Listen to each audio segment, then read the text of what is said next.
Их Британд нойтон сэлбэдэг гэдэг хайлт 10,000 хайлттайгаар Google-ээр тренд болж байна. За Их Британий шар сонингуудын нэг болох Сан сонинд 6 хүний үхэлтэй холбоотой 4 төрлийн нойтон сэлбэдгнээс зайлсхийх хэрэгтэй гэсэн юм асар сенсацтай мэдээ гарсан.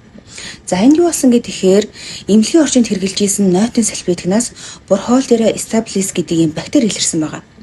Халдвартай сальфидгнаас болоод тухайн эмнэлэгт хэвтэж эмчлүүлж исэн 6 хүн нас урсан гэдэг юм харамсалтай мэдээ гарсан байгаа. За тэгвэл энэ борхоол дээр Staphylococcus гэдэг энэ бактери нь нойтон чихтэй орчинд маш дуртай. Тэгээ дээрээс нь нэмээд ариутгалын шингэнд буюу ийм ариутгаж бодсонд маш тэсвэртэй ийм бактери гэдэм байна. Хүнд яаж халдварладаг гэхээр тусал тариа муу шарх сорвоор халдварлаад цуснд ороод хүнийг өвчлүүлдэг.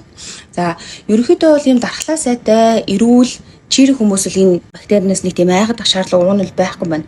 Гэхдээ няраа хөвгтүүд, за мөн дархлаа суултай, өвчтэй, ялангуяа уушгины хатгаатай хүмүүст энэ бактери бол асар хортойгоор нөлөөлдөг юм байна. 6 хүний амь үргэцэн энэ харамсалтай үйл явдалтай холбоотойгоор Их Британий албаныхан 4 төрлийн нойтон сэлбэдгийг ашиглахгүй байхыг анхааруулж байгаа. За мөн тус улсын засгийн газар нойтон сэлбэдэгтэй холбоотой хуулийн шинжилэл хийж зохицуулалтаа чангатгаж байгаа юм байна.